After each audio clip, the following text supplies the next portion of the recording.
নমস্কার বন্ধুরা, সকলকে আমার চ্যানেলে স্বাগত। আমরা মোটামুটি সকলেই জানি রাজ্যের সমস্ত ধরনের সরকারি কর্মচারী এবং পেনশনারদের ডিএ সংক্রান্ত বিষয়টি এই মুহূর্তে সুপ্রিম কোর্টে বিচারাধীন অবস্থায় রয়েছে এবং সুপ্রিম কোর্টে এই মামলাটির শুনানি গত 8 তারিখ শেষ হয়েছে, কিন্তু শুনানি শেষ হলেও এই মামলাটির রায় এখনো পর্যন্ত প্রদান করা হয়নি।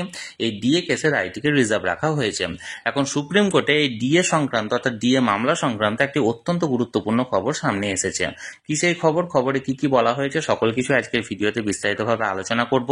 ভিডিওটি সুপ্রিম কোর্টের ডিএ কেস সংক্রান্ত অত্যন্ত গুরুত্বপূর্ণ, তাই প্রথম থেকে শেষ পর্যন্ত অবশ্যই ধৈর্য সহকারে দেখবেন এবং ভালো লেগে থাকলে অবশ্যই একটি লাইক করবেন এবং সকলের সঙ্গে শেয়ার করবেন। আর সেই সাথে এই চ্যানেলে যদি প্রথমবার হয়ে থাকেন এই রকমের ইনফরমেটিভ ভিডিও আরো দেখার জন্য যারা এখনো পর্যন্ত এই চ্যানেলটিকে সাবস্ক্রাইব করেননি তারা অবশ্যই চ্যানেলটিকে সাবস্ক্রাইব করে নিতে ভুলবেন না। তাহলে চলুন আমরা বিস্তারিত জেনে নিই। দেখুন, আমরা এই মুহূর্তে সরাসরি সুপ্রিম কোর্টের ওয়েবসাইটে আছি। এখানে দেখুন ডায়েরি নাম্বার দেওয়া হয়েছে 35292/2022 the state of West Bengal versus confederation of state government employee West Bengal. এখানে দেখুন ডায়েরি নাম্বারটি ফাইল করা হয়েছিল 3রা নভেম্বর 2022-এ।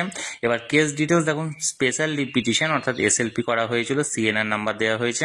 আর present or last listed on, যেটা আমি আগেই বললাম, লাস্ট যে হিয়ারিং এই মামলাটির হয়েছিল সেটা হয়েছিল গত 8ই সেপ্টেম্বর 2025। Honourable mister justice Sanjay Karol and honourable mister justice Prashant Kumar Mishra এজলাসে।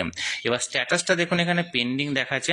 Pending দেখানোর পরেও এখানে দেখুন মানে here and reserve order date হচ্ছে 8ই সেপ্টেম্বর 2025, এই রায়টিকে রিজার্ভ রাখা হয়েছে।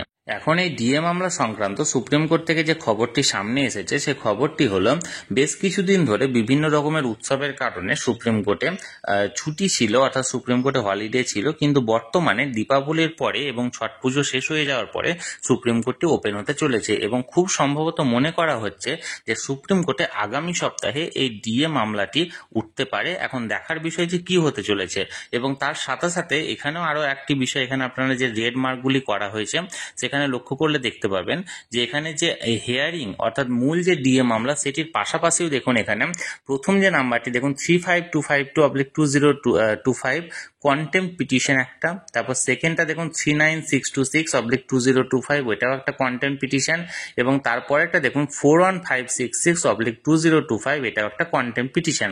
অর্থাৎ তিনটি সরকারি কর্মী সংগঠনের তরফ থেকে আগে যে মানে গ্রীষ্মাবকাশের আগে সুপ্রিম কোর্টের তরফ থেকে যে অন্তর্বর্তীকালীন নির্দেশ দেওয়া হয়েছিল যে 6 সপ্তাহের মধ্যে রাজ্যের সমস্ত ধরনের কর্মীদেরকে 25% ডিআরএস অ্যালাউন্সের এরিয়ার দিতে হবে এবং রাজ্য সরকারের তরফ থেকে সেই সময়ের মধ্যে ডিএ প্রদান করা হয়নি, অর্থাৎ এরিয়ার প্রদান করা হয়নি এবং সেই নিয়ে একটি কন্টেম্প পিটিশন করা হয়েছিল প্রত্যেকটি মামলাকারী সংগঠনের পক্ষ থেকে একটি এবং সেগুলিও কিন্তু দেখুন এই মূল ডিএ মামলার সঙ্গে যুক্ত আছে।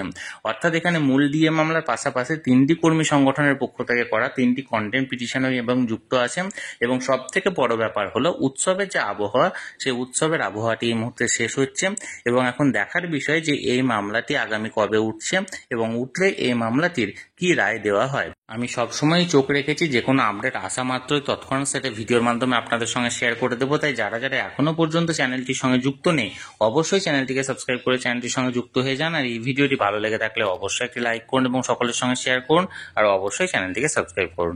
ধন্যবাদ, দেখা হচ্ছে পরের ভিডিওতে।